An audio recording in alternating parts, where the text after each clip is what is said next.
नमस्कार मित्रांनो, भुरी हा एक मोठा रोग आहे जो आपल्याला प्रत्येक पिकावर जाणवतो आणि भुरी जर आला तर शक्यतो तो कंट्रोल होणं सुद्धा खूप मुश्किल आहे। भुरी जो रोग आहे हा आपल्याला खूप साऱ्या पिकांवर जाणवतो।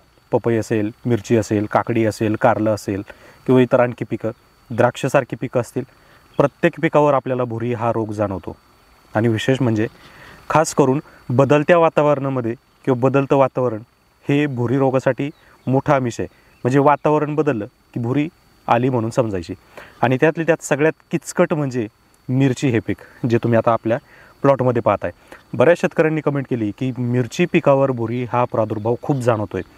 तर मित्रांनो, आजच्या व्हिडिओमध्ये आपण हे पाहणार आहोत की भुरी रोगावर नियंत्रण कसं मिळवायचं, कमीत कमी खर्चामध्ये, कमीत कमी स्प्रेमध्ये आपण भुरी रोग कसा नियंत्रण करता येईल याची माहिती संपूर्ण घेणार आहोत।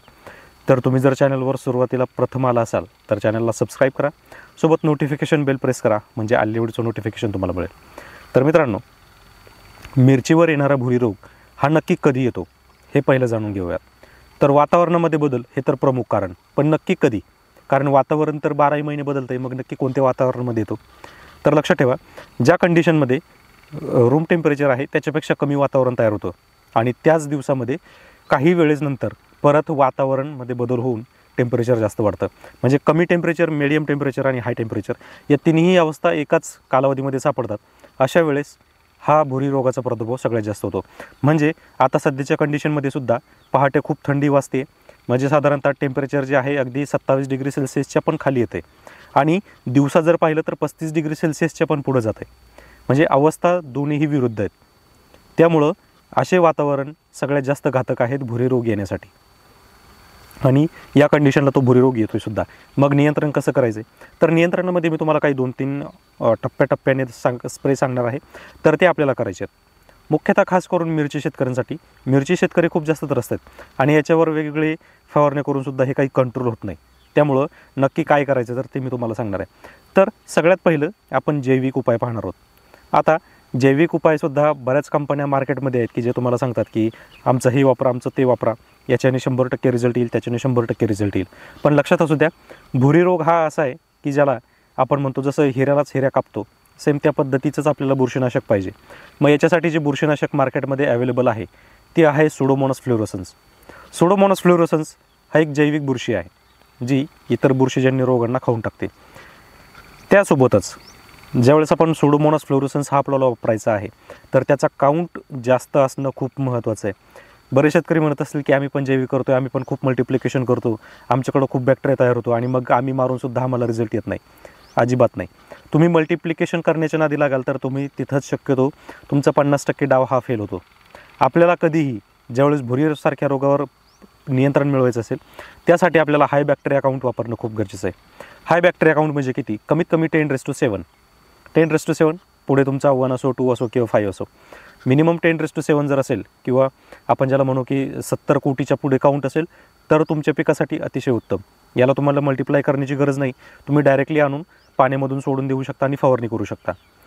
तर त्याच्यापेक्षा जर कमी काउंट असेल तर मग मात्र त्याला मल्टिप्लिकेशन करावं लागतं। आणि लक्षात असू द्या, ज्यावेळेस आपण मल्टिप्लिकेशनमध्ये वेगवेगळे मिश्रण मिक्स करतो, म्हणजे ताक टाकतो किंवा गूळ टाकतो, त्याला मल्टिप्लाय करतो, त्याच्यामध्ये आपण 24 ते 48 तास किंवा 72 ताससुद्धा काही काही शेतकरी देतात मल्टिप्लिकेशन करण्यासाठी। पण मल्टिप्लाय करते वेळेस एक गोष्टीचा धोका असतो, तो म्हणजे फ्युजेरियम बुरशी लागण्याचा प्रादुर्भाव किंवा फ्युजेरियम बुरशी शक्यता जास्त असते अशा वेळेस लागण्याची। ती सहसा लागत नाही, पण जर लागलीच तर मग मात्र जिथं आपल्याला चांगला रिस्पॉन्स मिळायचा आहे, चांगला रिझल्ट मिळायचा आहे, तिथं त्याचा उलट होतं। त्यामुळं शक्यतो बॅक्टेरिया जर तुम्हाला घ्यायचा असेल तर प्रॉपर काउंटचा घ्या, जास्त काउंटचा घ्या, ज्याने तुम्हाला रिझल्ट चांगला मिळतो। आता त्याचं प्रमाण काय? कारण काही कंपन्या तुम्हाला जास्त बॅक्टेरिया काउंट दाखवून एकरी 1 किलोग्रामसुद्धा सांगणाऱ्या कंपन्या आहेत। मग नक्की प्रमाण किती वापरायला पाहिजे?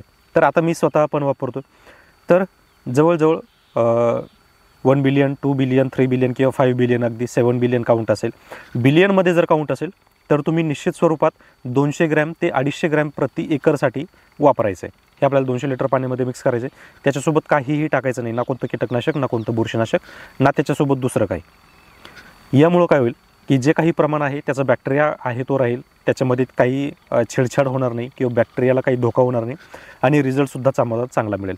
आता रिझल्टची अपेक्षा किती आहे, म्हणजे किती कालावधीमध्ये हा रिझल्ट मिळतो, तर साधारणतः सुडोमोनास फ्लोरोसन्स हा जो बुरशी आहे हा जर आपण स्प्रे केला तर साधारणतः 72 तासामध्ये तो ॲक्टिवेट होतो आणि काही तासानंतर साधारणतः आपण असं समजूयात की 1 आठवड्याच्या आतमध्ये आपल्याला चांगल्यापैकी कंट्रोल मिळतो कोणत्याही रोगावर, जर आपण कोणताही बॅक्टेरिया त्याच्यावर स्प्रे करत असू किंवा ड्रिंचिंग करत असू. तर भुरीसारख्या रोगावर सुद्धा जास्तीत जास्त 6 ते 7 दिवस लागतात, पण स्प्रे आपला व्यवस्थित झाला पाहिजे. म्हणजे भुरी हा जो रोग आहे हा पानाच्या खालच्या बाजूने जास्त प्रादुर्भाव करतो, म्हणजे पानाच्याच खालच्या बाजूने करतो. तर अशा वेळेस होतं काय की आपल्याकडं शक्यतो स्प्रे मारण्याची जी पद्धत कशी आहे की हे जर झाड आपलं असेल तर त्याच्या आपण वरच्या बाजूने स्प्रे करतो. तर मित्रांनो, ही सगळ्यात चुकीची पद्धत आहे. माहिती की खूप सारे शेतकरी वर्षानुवर्षे तीच फवारणी करतात, पण बदलत्या काळामध्ये झाडाची अवस्था बदलते, झाडाचं सायकल बदलतं आहे आणि किडींचं सुद्धा सायकल बदलतं आहे. त्याच्यासाठी आपल्याला उभी फवारणी न करता आपल्याला आडव्या हाताने, म्हणजेच कशी, तर हे जर झाड असेल तर आपल्याला या पद्धतीनं इकडच्या बाजूने फवारणी करायची, ना की वरच्या बाजूने. वरच्या बाजूने जर फवारणी केली तर फक्त जो वरचा भाग आहे पानाचा, त्याच पानावर कीटकनाशक बुरशीनाशक पडेल, त्याने रिझल्ट फक्त वरच्या बाजूने मिळेल, खालच्या बाजूने मिळणार नाही. त्याच्यासाठी आपल्याला आडव्या हाताने वापरायचे, कारण आता नवीन नवीन पंप आलेले आहेत किंवा त्यांना जुगाड आलेले आहेत की आपण चांगल्या पद्धतीनं आडवी फवारणीसुद्धा करू शकतो. तर तुम्ही ते वापरू शकता किंवा नोझल्स आता मार्केटमध्ये मिळतात, तुम्ही ते साधारण 100-150 रुपयाचे नोझल वापरून सुद्धा ती फवारणी करू शकता. सुडोमोनासची एक फवारणी झाली की त्याच्यानंतर तुम्हाला दुसरी फवारणी जी करायची ती 7 दिवसानंतर टाकंडीची करायची. आता हा झाला आपला एक जैविक आणि नैसर्गिक डोस. आता रासायनिकमध्ये काय वापरायचं पहा. आता रासायनिकमध्ये सुद्धा शेतकरी कन्फ्यूज आहेत किंवा कन्फ्यूज केलं गेलेलं आहे किंवा मार्केटच्या ज्या काही जाहिराती आहेत तर त्या जाहिरातींना बळी पडत आहेत. लक्षात असू द्या, आपल्याला भुरीवर जर करपा मिळवायचा असेल तर पहिली गोष्ट आपल्याला एक बुरशीनाशक पाहिजे चांगलं, आणि त्यासोबतच आपल्याला गंधकाचं सुद्धा कंटेंट पाहिजे. सल्फर हा सगळ्यात चांगला घटक आहे जो भुरीच्या विरुद्ध काम करतो. त्याच्यासाठी आपल्याला सल्फर बेस फंगीसाईड पाहिजे, मग त्यामध्ये ट्युमेकॉनझोल प्लस सल्फर 80% असेल किंवा इतर फंगीसाईडसोबत सल्फर असेल. ही सल्फर बेस आपल्याला बुरशीनाशक वापरायचे आहेत. किंवा आपल्याकडे एक भार्गव ॲग्रो सर्व्हिसेसमध्ये इकोटोन म्हणून हे एक सह्याद्रीचं प्रोडक्ट आहे, ज्याच्यामध्ये सल्फर पण आहे आणि इतर कंटेंट पण आहे जे आपल्याला भुरी रोगावर चांगला प्रादुर्भाव करतं, तर चांगला रिझल्ट त्या ठिकाणी आपल्याला मिळतो. तर अशी प्रोडक्ट तुम्हाला नक्की वापरायचे आहेत. पण 100% एक सांगू शकतो की तुम्ही रासायनिक करण्यापेक्षा एक जैविक डोस करा, एक नैसर्गिक करा. याच्यामध्ये तुमचा साधारणतः 10 ते 12 दिवसाचा कालावधी जाईल किंवा 14 दिवसांचा कालावधी जाईल, आणि त्याच्यानंतर तिसरा जो टप्पा असेल त्या तिसऱ्या टप्प्यामध्ये तुम्ही रासायनिक करा. कारण शेतकऱ्यांनी काही मला मेसेज केले की आम्ही हे मारलं, आम्ही ते मारलं, आम्ही लुना मारलं.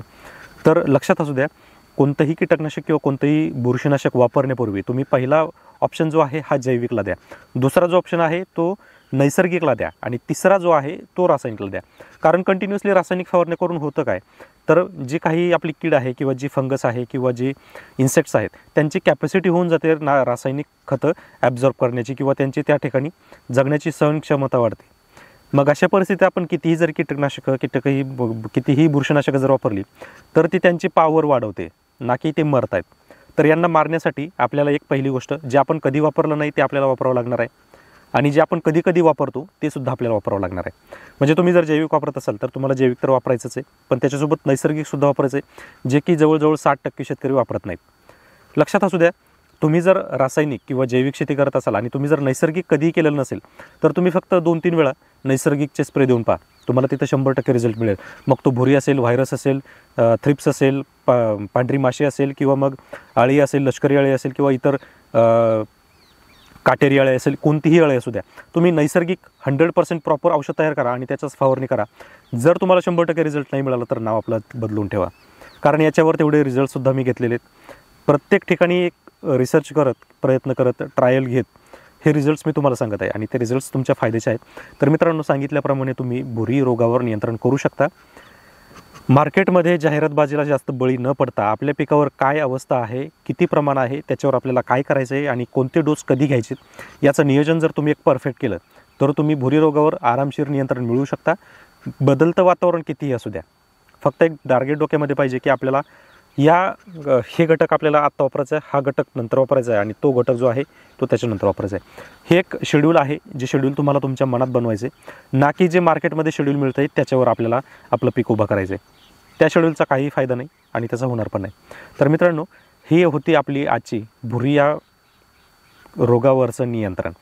तर नियंत्रणासाठी नक्कीच मला असं आशा आहे की तुम्ही तिन्ही पर्याय वापराल आणि ज्या पद्धतीनं मी तुम्हाला उपाय सांगितला आहे त्याच पद्धतीनं तुम्ही वापराल. त्या पद्धतीनं जर तुम्ही गेलात तर 100% तुम्हाला भुरी रोगावर नियंत्रण मिळवता येईल. व्हिडिओ जर आवडला असेल तर व्हिडिओला लाईक करा, चॅनलला सबस्क्राईब करा आणि व्हिडिओला शेअर करायला विसरू नका. धन्यवाद.